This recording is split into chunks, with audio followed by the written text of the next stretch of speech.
Ryan said his no timetable for his knee. What are you guys just trying to do to get him to the season, I guess, with that?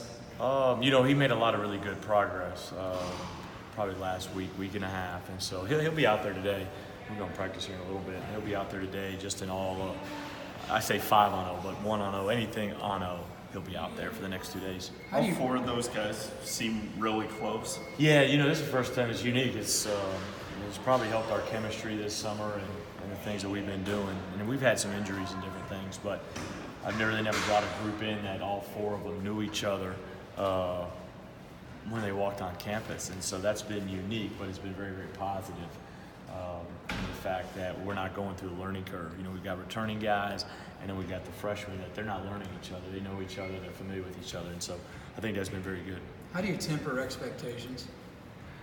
Oh, that's easy. We just, we were 4 and 14 in the league. That's easy. So all I'm trying to do, we want to have a good practice today. And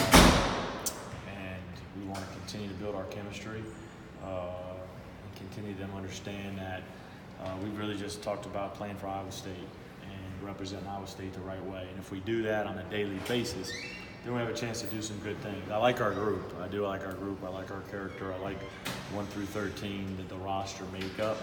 But now it's a daily process of staying the course, going home for 2 weeks, make good decisions, get back here, take the first week off, and then get back to work. But I hope we have expectations, every single year. Last year was unique because we lost so many guys, but, I think we have a good roster and with good balance, and now we got to get to work. And if we do have expectations out there, we got to go meet them.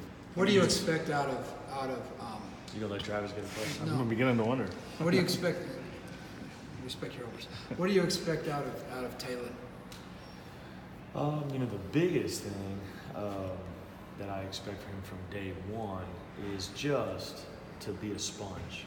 Be coachable, learn, get himself in great shape, and then go to the next step. He's a very, very talented player.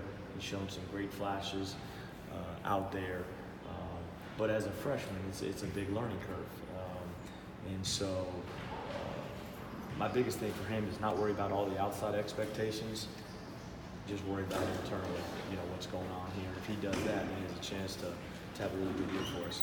To go back to Zion, it doesn't sound like you're worried about him being ready in November. No, not at all. I think he'll go home. We're trying to get him situated to where he can go home and get some shots up, no competition, and then get some weight work in, and then when he gets back here, another checkup, and then we'll slowly, gradually get him ready to get back out on the floor. And he's been looking very good in his last couple kind of individual, just shooting workouts, but he's looked good. And so I think the last 2 weeks, we were a little worried for a little bit because, but the last 2 weeks he's shown great improvement. And I think he's happy about that, and we are too, because we need to get him out there. Do you know, have you seen what you have in Condit yet, or has it been weird with the way your front court has been? Yeah, it's to be honest, we're not, we'll play 2 different ways this year. We'll play big, we'll play small.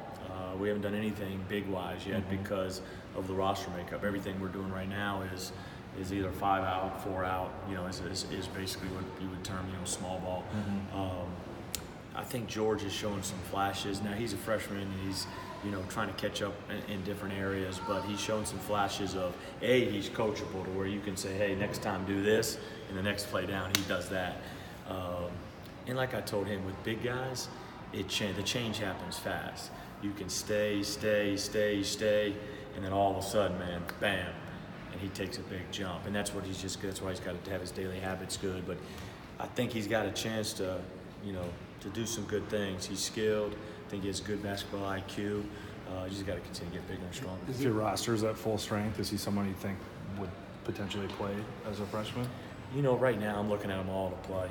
From the standpoint of, hey, we've got 12. Prentice obviously being 13, we've got 12, and what's going to give us the best chances to win, each and every night. And if that means having a full 12, then if they can help us win an individual game, then I want them ready to go. Is this the most competitive roster you've had from that standpoint? We're at number 12. Yeah, and I think some of the older guys, as good as they were, we were joking as my first year, it was like we had 5 or 6 guys, and so, but if you go 1 through 12, 1 through 13, probably, but if you went, if you go 1 through 6, then you're gonna, obviously, you're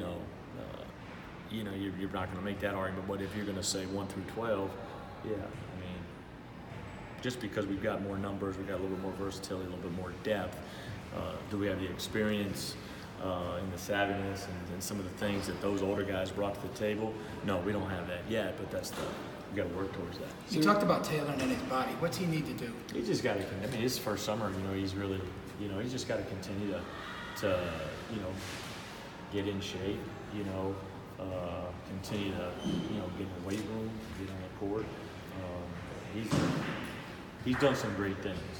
My thing is with freshmen is we got to go out there under lights and do it first. And so until you give him the next thing, but he's doing great in practice. I think he's grown in the 2 months he's been here. He's grown a ton, and that's great to see. The thing I like about our freshmen, about Taylor and all those guys, man, is I think they're going to be great ambassadors. They can really interact with this community, and they got great character. We talked about Zion already, but how other health updates? I'm thinking Solo, Nick, Mario come to mind. Solo is coming back. He's going. He'll be live today and everything. He's just maybe a step or two behind just because condition. Getting in shape. And Nick's looked good since he's come back. Obviously, maybe conditioning a little bit just because he's been, working a real job, and by himself. Yeah. And so, and then Prentice, he'll go 5-on-0 today, and then we may throw him out there live a little bit tomorrow. Mario? Go ahead. He's good. He's good. Yeah, I just know he didn't play in Texas, his ankle. And he twisted his ankle the day before he came back for summer. Okay. And so he sat out for a little bit, and that was more precautionary, where that extra wear and tear we didn't need. I'm sorry. When do you get Cam back? He'll be back mid-August. He'll be back mid-August, and excited to get him back, and he'll probably be back here late, right before school starts that weekend. Maybe a day or two before, but he's doing well. I'm very pleased with him.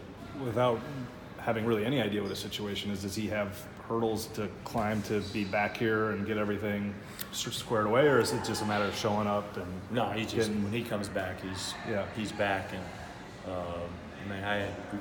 I communicate with him either phone or text probably every other night. I think Coach Mall probably talks to him maybe every night. Mm-hmm. The guys reach out to him. I've been up there, and sat down and visited with him.